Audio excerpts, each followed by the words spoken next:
Las urracas casi a diario vienen al lugar, pero no es suficiente y me cansa vigilar. Solo, siempre solo. Mi amiga era la luna, pero el sol la deslumbró. Por las noches hablábamos las cosas de los dos. Luego fui testigo de lo solo que se queda el trigal. ¡Qué triste suerte! No poder siquiera moverme un poco al sur.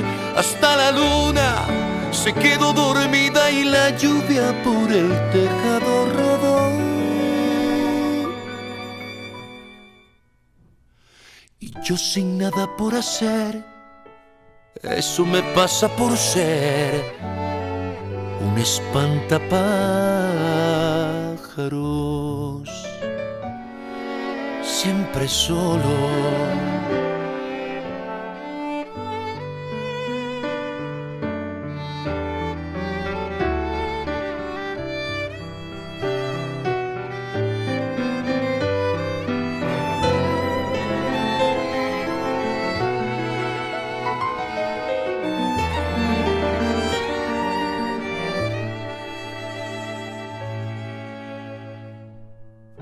De casimir inglés con la corbata al revés, casimir que hace un siglo me heredó un difunto juez.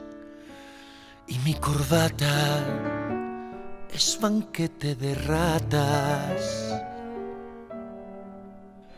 Mi sombrero es marrón y mi cabeza es un balón. Y hace 32 años una chica que pasó hizo con su mirada que en mi pecho palpitara un corazón. Maldita suerte, no pude siquiera moverme ese día. Quise decirle: desátame de esta estaca que me amarra a este trigal. Y llévame junto a ti, son siglos los que llevo aquí. Y hasta hoy sé que soy hombre y no mujer.